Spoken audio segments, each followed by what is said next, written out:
नमस्कार, स्वागत है आपका। मैं हूं आपके साथ दिनेश अवस्थी। पीएम मोदी आज अलीगढ़ के दौरे पर रहे, जहां उन्होंने डिफेंस कॉरिडोर के नोड और राजा महेंद्र प्रताप सिंह स्टेट यूनिवर्सिटी का शिलान्यास किया। पश्चिमी यूपी के इस अहम शहर में पीएम नरेंद्र मोदी यूं तो राजा महेंद्र प्रताप सिंह के नाम पर बनी यूनिवर्सिटी के लिए शिलान्यास के लिए पहुंचे थे, लेकिन उनके संबोधन से यह साफ था कि चुनाव की खुशबू अब फिजा में महकने लगी है।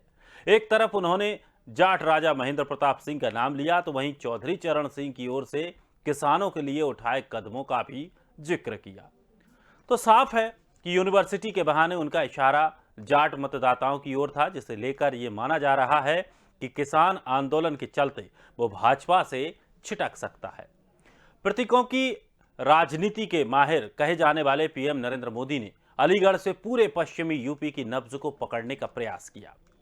उन्होंने राजा महेंद्र प्रताप सिंह के अलावा जाट आइकन और किसानों की आवाज उठाने वाले सर छोटू राम का जिक्र किया, तो वहीं पूर्व पीएम चौधरी चरण सिंह के प्रयासों की जमकर तारीफ की। पीएम मोदी ने इस मंच से भले ही किसान आंदोलन को लेकर कुछ नहीं कहा, लेकिन इशारे इशारों में पश्चिमी यूपी और जाट बरादरी को साधने की कोई भी कोर कसर नहीं छोड़ी। उन्होंने एक तरफ जाटलैंड को साधने का प्रयास किया, तो वहीं हिंदुत्व को भी बेहद बारीकी से धार देते दिखाई दिए। कैराना, शामली जैसे शहरों से कुछ साल पहले हिंदुओं के पलायन के दावे किए गए थे। इस पर भी उन्होंने इशारों में बात की और योगी सरकार के आने पर माहौल सुधरने का दावा किया। पीएम मोदी ने कहा कि यूपी के लोग ये भूल नहीं सकते कि पहले यहाँ किस तरह के घोटाले होते थे, राजकाज को किस तरह से भ्रष्टाचार के हवाले कर दिया गया था। आज योगी जी की सरकार पूरी ईमानदारी से यूपी के विकास में जुटी है। एक दौर था जब यहाँ शासन प्रशासन गुंडों और माफियाओं की मनमानी से चलता था, लेकिन अब वसूली करने वाले और माफिया राज चलाने वाले सलाखों के पीछे हैं। तो साफ है कि इस एक कार्यक्रम से पीएम मोदी ने बखूबी कई निशाने साधने का प्रयास किया। पीएम मोदी के अलीगढ़ में दिए गए संबोधन के क्या मायने हैं? क्या पश्चिमी उत्तर प्रदेश में किसान आंदोलन से हो रहे नुकसान की भरपाई उन्होंने इस पूरी भरपाई करने की कोशिश की है? क्या पीएम ने कैराना से हिंदुओं के पलायन जैसे मसलों को हवा देकर एक बार फिर हिंदुत्व के एजेंडे को धार देने की कोशिश की है? और इसका कितना प्रभाव दिखेगा, इसी पर आज हम इस कार्यक्रम में चर्चा करेंगे। लेकिन आपको बता दें कि राजा के बहाने कई निशाने पीएम मोदी ने आज साधे हैं। क्या कुछ इनको लेकर विपक्षी दलों की राय है? क्या कुछ जो सियासी समीकरण हैं वो इन बयानबाजियों को लेकर के उत्तर प्रदेश की राजनीति में दिखाई दे रहे हैं? इन सभी विषयों को लेकर आज हम चर्चा करने वाले हैं। उससे पहले आपको बता दें कि मेहमान हमारे साथ जुड़ रहे हैं, और मेहमान हमारे साथ जुड़े उससे पहले आपको ये भी बता दें कि योगी आदित्यनाथ ने क्या कुछ कहा आज के इस कार्यक्रम में। अलीगढ़ में राजा महेंद्र प्रताप सिंह जी की स्मृति में उनके नाम पर एक राज्य विश्वविद्यालय का शिलान्यास करने के लिए आदरणीय प्रधानमंत्री जी आज हम सबके बीच में यहां पर उपस्थित हुए हैं। भाइयों बहनों, डिफेंस कॉरिडोर और राजा महेंद्र प्रताप सिंह जी के नाम पर विश्वविद्यालय आजादी की लड़ाई की उस गाथा को एक बार हम सब के लिए फिर से स्मरणीय बना दे रहा है। और आज का दिन, राधाष्टमी का दिन, इस पवित्र ब्रजभूमि की दृष्टि अत्यंत महत्वपूर्ण दिन है। आदरणीय प्रधानमंत्री जी के द्वारा इस क्षेत्र को उपहार स्वरूप डिफेंस कॉरिडोर और राजा महेंद्र प्रताप सिंह विश्वविद्यालय देना, यह अपने आप में राधाष्टमी के इस कार्यक्रम में सोने में सुहागे का काम कर रहा है। इस अवसर पर मैं आदरणीय प्रधानमंत्री जी का हृदय से स्वागत और अभिनंदन करता हूं। भाइयों बहनों, आदरणीय प्रधानमंत्री जी के आशीर्वाद और मार्गदर्शन में उत्तर प्रदेश 8 नए विश्वविद्यालय के साथ वर्तमान में प्रदेश के अंदर कार्य कर रहा है। सहारनपुर में मां शाकंभरी के नाम पर एक राज्य विश्वविद्यालय का निर्माण प्रस्तावित है। हमारा सौभाग्य है कि विकास के इतने बड़े कार्यों की शुरुआत आज इस पवित्र दिन से हो रही है। हमारे संस्कार है कि जब कोई शुभ कार्य होता है तो हमें अपने बड़े अवश्य याद आते हैं। मैं आज इस धरती के महान सपूत स्वर्गीय कल्याण सिंह जी की अनुपस्थिति बहुत ज्यादा महसूस कर रहा हूं।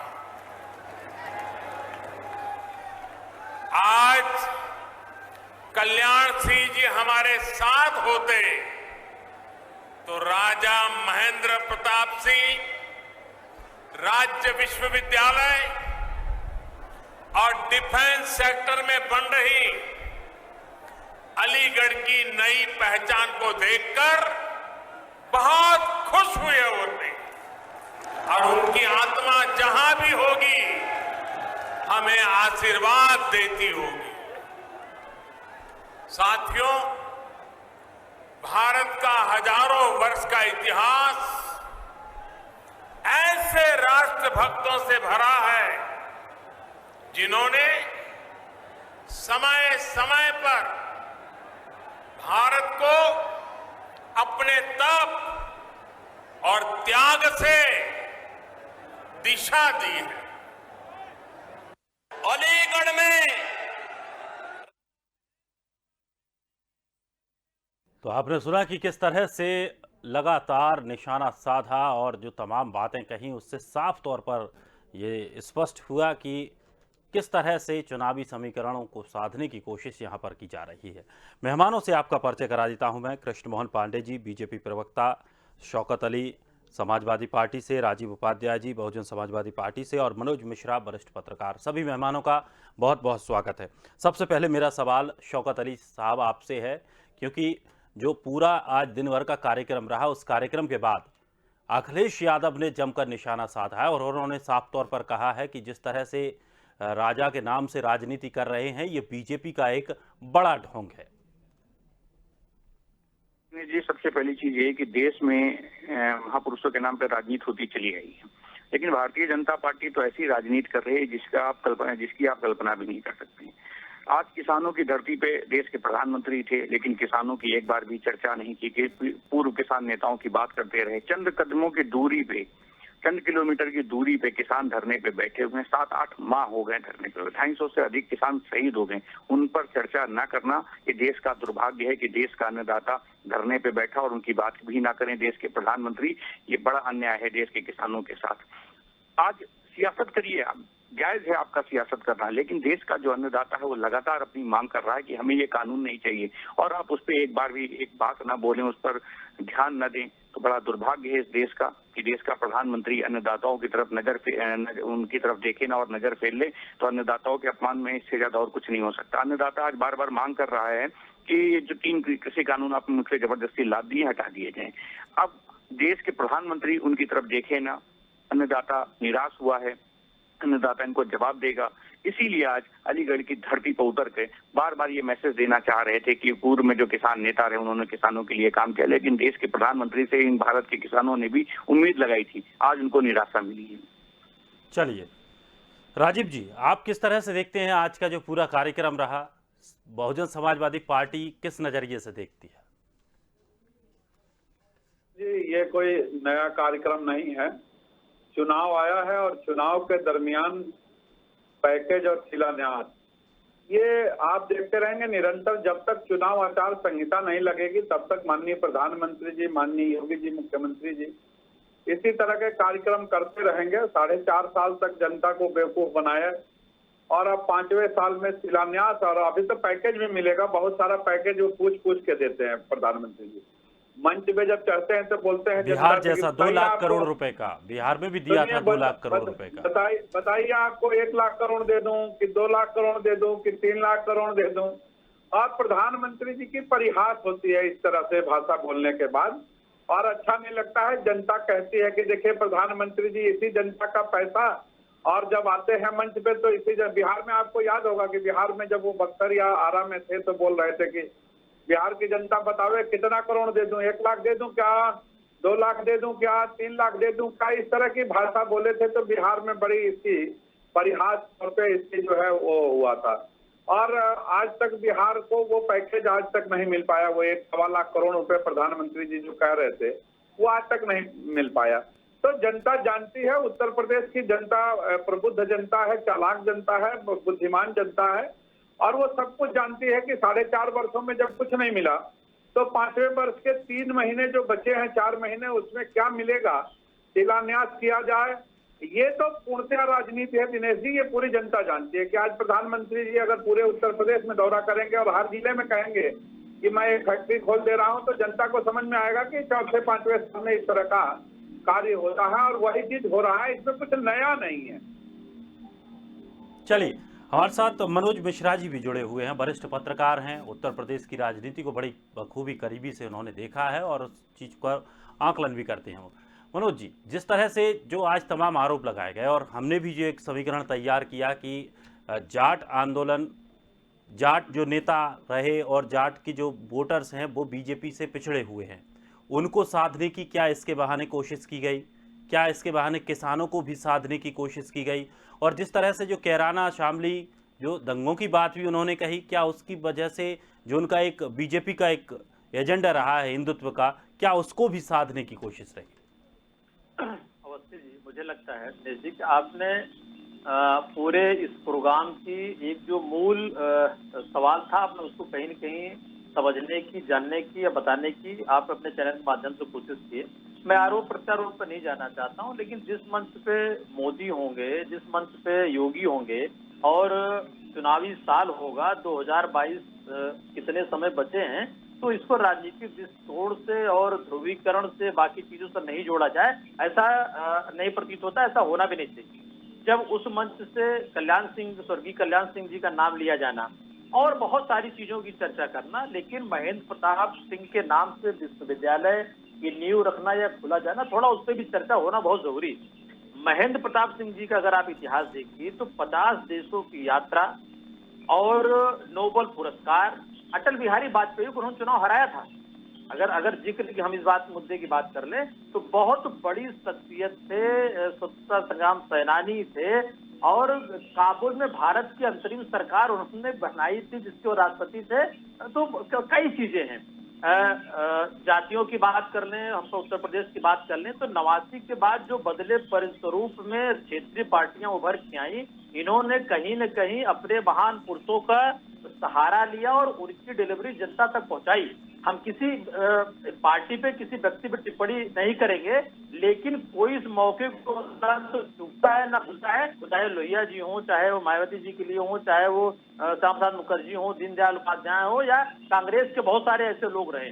तो इनकी बातें अब बात कर ले पश्चिमी उत्तर प्रदेश में इसका क्या है। देखिए, विगत जैसे किसान आंदोलन, जाट और इन सब चीजों की बात करें तो स्वर्गीय महेंद्र सिंह टिकैत से लेकर के अजीत सिंह जी नहीं रहे, और बहुत सारे समीकरण पश्चिमी उत्तर प्रदेश में बनते बिगड़ते रहे हैं। 2012 में, 2017 में, 2019 में या इससे पहले विशेष समुदाय के बीच में लगातार विवाद भी होता रहा है और दंगे का भी रूप लिया जाता रहा है। तो पश्चिम उत्तर प्रदेश में इन सब चीजों की चर्चा नहीं हो, मुझे नहीं लगता, चाहे वो पक्ष होगा चाहे विपक्ष होगा, सभी करेंगे।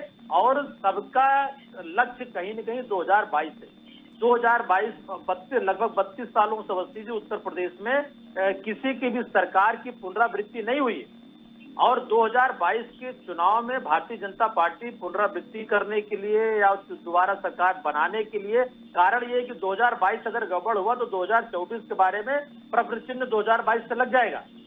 तो ये इस तरीके के चुनावी प्रोग्राम, इस तरीके के उद्घाटन, इस तरीके के महान विभूतियों की चर्चा, या बहुत सारी चीजें हमको आने वाले देखने में मिलेगी। लेकिन मैं तारीफ करना चाहूंगा, मैं स्वागत करना चाहूंगा, चलिए इसी बहाने अलीगढ़ में एक विश्वविद्यालय और मिलने जा रहा है, जिससे शैक्षणिक लोगों का एक स्तर बढ़ेगा, उसमें जात धर्म की बात नहीं होगी। और अलीगढ़ मुस्लिम यूनिवर्सिटी जो विवादों में रही है, जिसका जिक्र हमेशा भारतीय जनता पार्टी या बाकी लोग करते रहे हैं, उसकी जमीन भी इनके परिवार वालों ने दान दी थी। मतलब आप उसी समझने की कोशिश कीजिए कि राजा महेंद्र प्रताप सिंह जी का कद कितना बड़ा था कि उस विश्वविद्यालय की जमीन भी इन्होंने दी हुई है। तो अगर उस व्यक्ति के नाम पे कुछ कोई फिर तो ऐसा और बड़ा आसानी कार्य होती, होने- बीजेपी नाम बदलने में माहिर है, उसी का नाम बदल दिया जाता। नहीं मैं देखिए, नाम बनने बदलने का सिलसिला तो प्रयागराज से अयोध्या से लेकर के दीनदयाल उपाध्याय नगर से बहुत सारी चीजों को चल ही रहा है, और हम लोगों ने भदोही सत्तरदास नगर बहुत सारी चीजें देखी, कोई पहली बार नहीं हो रहा। लेकिन नए नए विश्वविद्यालय की नींव रखी जा रही है ऐसे महान विभूति के नाम पे। मैं उस बात से सहमत भी, और क्योंकि वो लेखक भी थे, पत्रकार भी थे, बहुत सारी चीजें ऐसी थी जो राजा महेंद्र प्रताप सिंह में समाहित थी, तो हम इसका स्वागत भी करते हैं। लेकिन एक मिश्रा जी, एक बात और जानना चाहूंगा मैं कि आज सुबह भी मेरे साथ एक प्रवक्ता जुड़े थे समाजवादी पार्टी से। उन्होंने कहा था कि जो राजा महेंद्र प्रताप हैं, उनके नाम से मथुरा में भी एक विद्यालय चलता था, जो शायद उसमें गुरुकुल की शिक्षा दी जाती है। उसको लेकर के बीजेपी सरकार ने उसको फर्जी घोषित कर दिया, और अब जाकर के उन्हीं के नाम पर एक यूनिवर्सिटी बना रहे हैं। तो क्या ये एक दोहरा चरित्र नहीं दिखता है? और इसमें ये जैसा कि चुनावों को लेकर के जो आरोप लगाए जा रहे हैं कि राजनीति के लिए जिस तरह से नाम का प्रयोग किया जा रहा है, तो ये समानता कहीं है? नहीं, ये समानता आपको पूरे देश में, पूरे राज्य में, विधानसभा स्तर पर मिल जाएगी, क्योंकि आया राम गया राम के चक्कर में विधायक और सांसद पार्टियां बदलते रहते हैं, चुनाव जीतते रहते हैं, और स्वार्थों की राजनीति है। आज राजनीति का टोला हो सकता है कि लोगों ने ओढ़ लिया हो समाज सेवा का, लेकिन अभी इसकी मात्रता या प्रतिशतता घट चुकी है। हम इस बात को नहीं कहते कि कब कौन किसको गाली देता था और आज कोई कैसे किसके लिए पूजनीय हो गया है। वो कोई भी पार्टी हो सकती है। वसी जी, मैं फिर कहना चाहूंगा, क्योंकि मेरे पास इस बात के ऑथेंटिक रिकॉर्ड नहीं है, मैं आपके सवाल के संज्ञान में कहना चाहूंगा कि वही नारे और वही महापुरुष समय के हिसाब से पूजनीय भी हो जाते हैं और समय के हिसाब से निंदनीय भी हो जाते हैं। हमने परशुराम से लेकर के बहुत सारी चीजों, बहुत सारी पार्टियों के लिए देखा है, जब जिसका वोट हित जनहित में शामिल होता दिखेगा वो उनको मान्यता देंगे, जिससे उनको नुकसान होता दिखेगा उससे दूरी बनाएंगे। तो पश्चिमी उत्तर प्रदेश में जाट समुदाय और बहुत सारी चीजें विगत 9 महीने में किसान आंदोलन या जिला पंचायत चुनाव के जरिए काफी अहम हो चुका है। इसलिए सारी पार्टियां इन सब बात का ध्यान रखेंगी तो उनके द्वारा कोई ऐसा कार्य या ऐसा कोई बयान न हो जिससे कि नुकसान हो आने वाले चुनाव में। चलिए शौकत जी, योगी आदित्यनाथ ने एक बात और कही कि पहले किसकी सरकार थी, उन्होंने पब्लिक से वो पूछ रहे थे किसकी सरकार थी, क्या आपको अब्बा जान की सरकार में ये मिला वो मिला, तो उसको लेकर ये कयास लगाए गए कि समाजवादी पार्टी पर निशाना साधा जा रहा है। देखिए, उत्तर प्रदेश की जनता ने भारतीय जनता पार्टी की उत्तर प्रदेश की सरकार पर जनता ने भरोसा जताया था और ये सोच के भरोसा जताया था कि हो सकता है मुझे कुछ अधिक मिलेगा, कुछ ज्यादा मिलेगा, रोजगार मिलेगा, अपराध मुक्त प्रदेश मिलेगा, महंगाई से निजात मिलेगी। लेकिन उत्तर प्रदेश की जनता को मिला क्या है?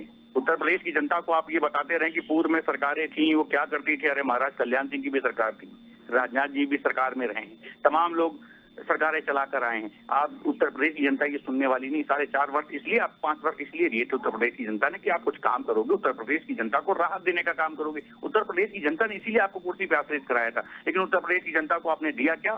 सिर्फ धोखा। और धोखा देने के बाद उनसे पूछते हैं पूर्व में क्या हुआ था। अरे महाराज, 4.5 वर्ष से यही तो आप पूछ रहे हैं कि साहब पूर्व में क्या हुआ, पूर्व में क्या हुआ, 77 से कांग्रेस क्या कर रही, वो क्या कर रहे हैं, फलनवा क्या कर रहा है, यही तो पूछ रहे हैं। अरे आप बताइए, आपने 4.5 वर्ष में किया क्या है? उत्तर प्रदेश की जनता यही पूछती है, लेकिन इनके पास कोई जवाब नहीं है। जब भी इनको मौका मिल जाता है किसी भी मंच पे खड़े होकर, तो इनको लगता है कि यही कह दिया जाए कि 4.5 वर्ष में पिछली जो सरकारें थी उन्होंने क्या किया। अरे महाराज, उत्तर प्रदेश की जनता ने अपने भरोसा जताया। एक बार उत्तर प्रदेश की जनता को ये कहिए कि हाँ, हमने ये धरती पे किया, उत्तर प्रदेश की जमीन पर, और ये आपके लिए राहत कार्य है। महंगाई से हमने ये निजात दिलाई, नौकरियां हमने ये दी हैं, हमने रोजगार इतना पैदा किया है। ये उत्तर प्रदेश की जनता जानना चाहती है, लेकिन इनके पास कोई जवाब नहीं हुआ। हाँ, ये एक अच्छी चीज इनके पास आ गई कि जब भी इनको मौका मिल जाता है तो ये विपक्ष पे अपना ठीकरा फोड़ना शुरू कर देते हैं। लेकिन सच्चाई ये है कि इन्होंने उत्तर प्रदेश की धरती पे अगर काम किया होता तो इनके पास बताने के लिए कुछ होता, और ये बताते उत्तर प्रदेश की जनता को। जब भी ये मंच पे खड़े होते ये कहते कि हमने ये काम किए हैं, ये उत्तर प्रदेश की जनता को हम राहत देने का काम कर रहे हैं, हमने अपराध मुक्त किया है प्रदेश को, हम महंगाई से निजात दिलाने का काम कर रहे हैं, हम इतने रोजगार देने का काम कर रहे हैं। ये उत्तर प्रदेश की जनता को कभी नहीं बताते। केसी जैन साहब जुड़ गए हमारे साथ, बीजेपी से प्रवक्ता केसी जैन साहब।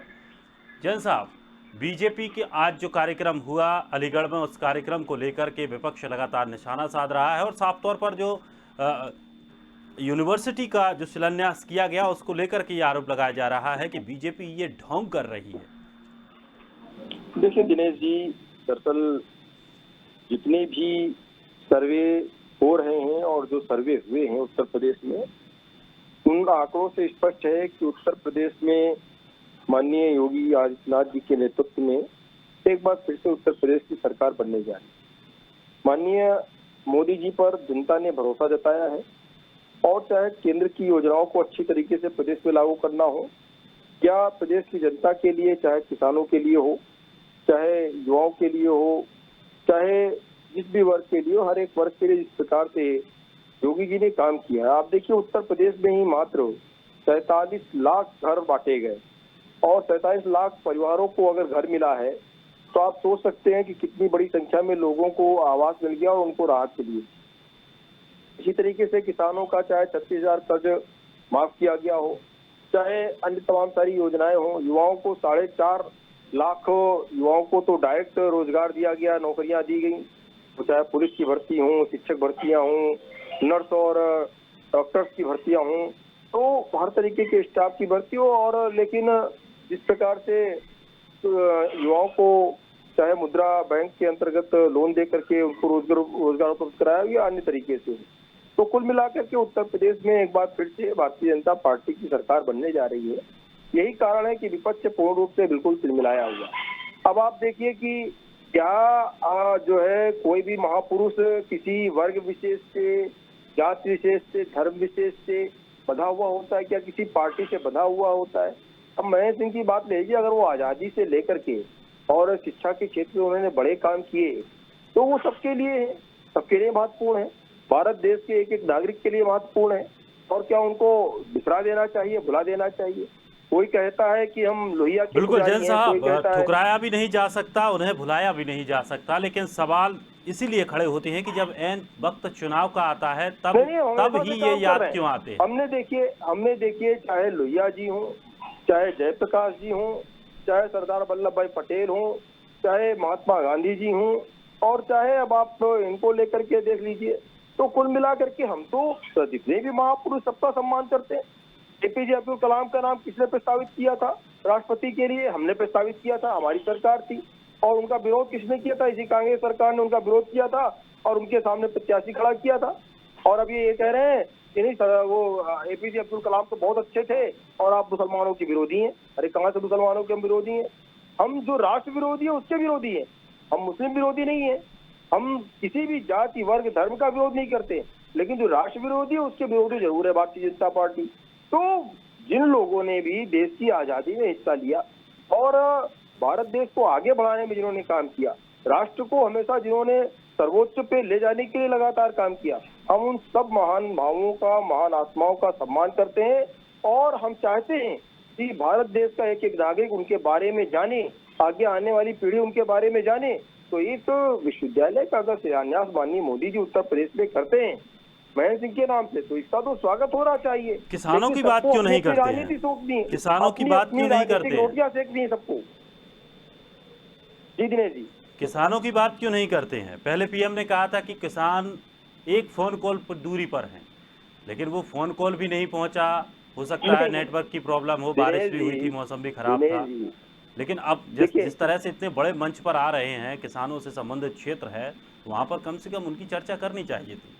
बिल्कुल, आप देखिए माननीय प्रधानमंत्री जी ने, वो चाहे उनका 20 जनवरी का भाषण हो, 15 अगस्त का हो या मन की बात वो कहते हों, हर एक कार्यक्रम में उन्होंने किसानों की चर्चा की है, चर्चा नहीं की है, किसानों के लिए योजनाएं लेकर के आए।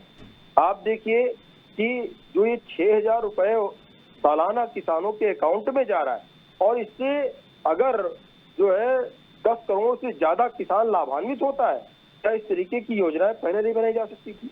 उत्तर प्रदेश में माननीय योगी आदित्यनाथ जी 38,000 करोड़ रुपए किसानों का कर्ज माफ करते हैं, तो क्या इस तरीके की योजनाएं पहले नहीं लाई जा सकती थी? और जो योजनाएं लाई भी गई उनमें क्या हुआ? उनमें बंदरबाट हुआ। लेकिन अब जो भी योजना है साफ सुथरी है, पारदर्शी है। अब किसानों के अकाउंट में अगर 6,000 रुपए किसानों को दिया जा रहा है तो सीधे अकाउंट में जा रहा है, ये नहीं कि उसके बंदरबाट हो रही है उसमें कि पैसा कोई निकाल रहा है, पैसा कोई खा रहा है, उसे विधायक भी खा रहा है, मंत्री भी खा रहा है, सांसद भी खा रहा है। और छोटे स्तर पे बैंक से पैसा निकालने में ग्राम प्रधान भी पैसा खा रहे थे। इस तरीके की कोई भी भ्रष्टाचार नहीं रह गया। तो विपक्षियों को जो समस्या वो यही है, इनके कार्यकर्ता जो हैं, विपक्षियों के जो कार्यकर्ता हैं, इनकी सबकी दुकानें बंद कर दी माननीय मोदी जी ने। आप देखिए कि जिस प्रकार से अगर राजीव जी, चलिए जैन साहब, किसानों को ही मिले, किसान और गरीब परिवार के लोगों को ही मिले 47 लाख आवास। जैन साहब, राजीव जी, आप लगातार निशाना साधते हैं कि किसानों की बात नहीं करते, नौकरी की, रोजगार की बात नहीं करते। जैन साहब ने कहा कि सब कुछ दे रहे हैं वो, आप सिर्फ आप राजनीति कर रहे हैं, आप झूठे आरोप लगा रहे हैं।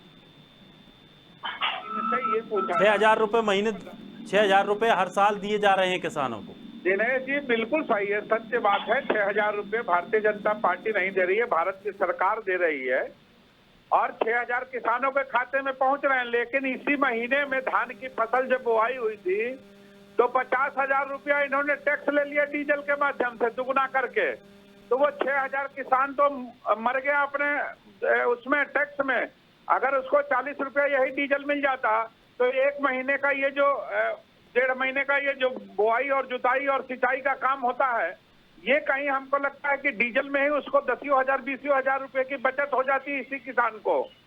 इस तरह से इन्होंने धोखाधड़ी करके किसानों के साथ एक हाथ से 2,000 रुपया दिया और दूसरे हाथ से 10,000 रुपया लेने का काम किया केंद्र सरकार ने। पहली चीज। दूसरी चीज अब आपको बतावें दिनेश जी, जिस तरह से ये हठधर्मी और उसकी बातें कर रहे हैं, आप किसानों के बीच जाना नहीं चाहते, आप किसानों की समस्या सुनना नहीं चाहते हैं। आप कहते हैं एक साल में बात होगी। दिनेश जी कैसे बात होगी ये बताइए, बात होगी कैसे?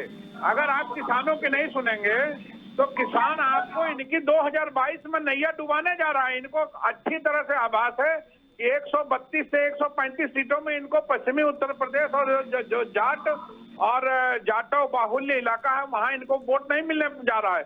ये चाहे जितना धार दे दें वो कैराना की घटना को, चाहे जिस घटना को। और सबसे बड़ी चीज है कि प्रधानमंत्री जी के लेवल का व्यक्ति अगर इस तरह की बातें करता है तो अशोभनीय होती है, शोभा नहीं देती है। इस पे तो जो चीजें खत्म हो गई दिनेश जी, 10 साल 8 साल हो गए हैं, उस बारे में पुनः आप चर्चा करके उस घाव को कुरेदने का काम करते हैं। और एक तरफ आप कहते हैं कि हम धार्मिक उन्माद नहीं फैलाते हैं या धर्म को लेकर नहीं चलते हैं। ये सब चीजें शोभा नहीं देती है भारत के प्रधानमंत्री के जुबान से कहने को। और दूसरी चीज, अगर आप इतना अच्छा कार्य कर दिए होते दिनेश जी, ये मान के चलिए कि इनकी 2022 में यहाँ से विदाई है, इतना तो। और किसान चलिए राजीव जी, कृष्ण मोहन पांडे जी भी हमारे साथ जुड़ गए हैं, थोड़ा सा वक्त उन्हें भी दे दीजिए। पांडे जी बहुत बहुत स्वागत है आपका। जी नमस्कार। आपने बात तो सुन ली होगी राजीव जी की। जी जी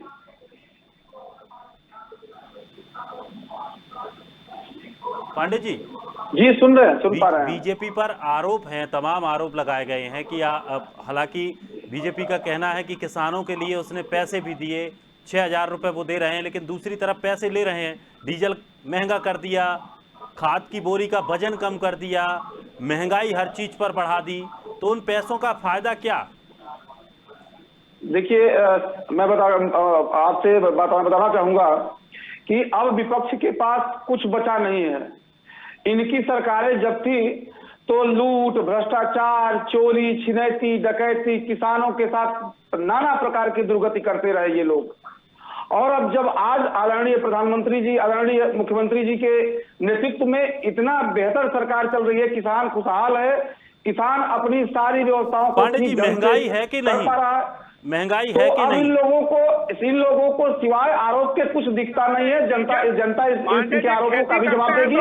2022 में पुनः वोट देकर माननीय आदित्यनाथ जी को पुनः मुख्यमंत्री बनाएगी और इन लोगों के मुंह को पुनः से मुंह दिखाने लायक लोग कहीं नहीं जाएंगे, क्योंकि सरकार पूर्ण रूप से समझ चुकी है जनता कि इन लोगों के पास सिवाय एक तरफ से आरोप लगाने के कुछ नहीं बचा है। इस तरह से लूटने आप 2022 में इनका कैसे दुगना करेंगे? चलिए पांडे जी आप एक बात बताइए, पांडे जी आप एक बात बताइए कि क्या महंगाई है कि नहीं? डीजल डबल हुआ कि नहीं? गैस सिलेंडर 950 रुपए का हुआ कि नहीं? आप योजनाएं दीजिए, आप पैसा बांटिए, लेकिन आप इतना डबल चीजें कर दिया हैं कि जो आप दे रहे हैं उससे 2 गुना हर व्यक्ति को वापस करना पड़ रहा है। फिर इस तरह की सुविधाएं देने का लाभ क्या? एक तरफ आप कहते हैं कि वित्तीय कोष जो है उसमें कमी है, उसको जो महामारी के चलते आर्थिक व्यवस्था थोड़ी सी कमजोर हुई थी उसको भी मजबूत करना है। दूसरी तरफ आप ये खैरातें भी बांटेंगे, फिर आप जनता से दोगुना करके उसको वसूलेंगे, इसका लाभ क्या है?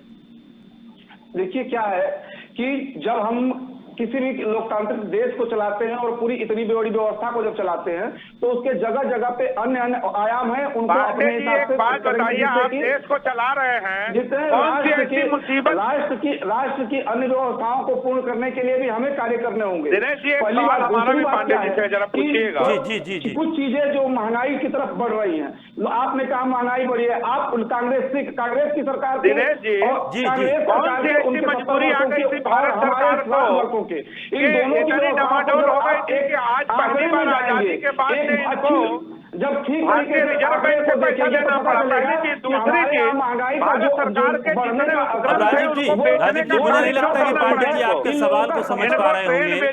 पांडे जी आपके सवाल को नहीं सुन पा रहे हैं। करना पड़ गया इनको, एयरपोर्ट बेचने का काम, ये सारी चीजें क्यों करनी पड़ी इनको? अगर सब कुछ ठीक ठाक चल रहा है भारत सरकार में तो ये पांडे जी राजीव जी आप बोलिए, अब उनकी समझ में आएगा। पांडे जी, अगर भारत सरकार के योजनाओं में सब कुछ ठीक ठाक चल रहा है तो आपको पहली बार आजादी के बाद से इतनी बड़ी संख्या में रिजर्व बैंक से लोन लेने की या एडवांस पैसे लेने की क्यों आवश्यकता पड़ी? पहली चीज। दूसरी चीज, जो भारत सरकार ने आज तक आजादी के बाद से भारत सरकार के, जिसको सरकारी कहते हैं आप, उपक्रम बना रखे थे, उनको बेचने की धीरे धीरे या लीज पे देने के लिए या शेयर बनाने की आवश्यकता, सुनिएगा पूरी बात, फिर इतनी आवश्यकता क्यों पड़ गई? क्या आपका लड़का अगर इंजीनियर रेलवे में है तो नालायकी कर रहा है क्या? यही तो कहेंगे आप सारे कर्मचारियों को नालायकी की परिभाषा देने जा रहे हैं। भी नहीं है, आपके पास शब्द नहीं है, किसने कहा बेचा गया? नहीं, आप बताइए तो हम तो जानना चाह रहे हैं, हम तो यही जानना चाह रहे हैं कि आप 1,76,000 करोड़ रुपया रिजर्व बैंक से लोन ले लेते हैं, तो उसके बावजूद भारत सरकार के जितने उपक्रम है उनको आप बेच देते हैं। चलिए राजीव जी, लगभग वक्त पूरा हो गया है, मुझे लगता है कुछ समय थोड़ा सा ज्यादा ही हो गया। बहुत बहुत शुक्रिया सभी मेहमानों का हमारे साथ जुड़ने के लिए, अपनी राय रखने के लिए। लेकिन राजा के बहाने कितने निशाने साधे हैं मोदी ने, इसका अब राजनीतिकरण देखने को मिल रहा है। लगातार विपक्ष पीएम पर निशाना साध रहा है और साफ तौर पर विपक्ष का यही कहना है कि जिस तरह से ये वायदे शिलान्यास किए जा रहे हैं ये सिर्फ और सिर्फ ढोंग है। फिलहाल इस खास कार्यक्रम में इतना ही। ताजा तरीन खबरों के लिए आप बने रहिए स्वदेश के साथ।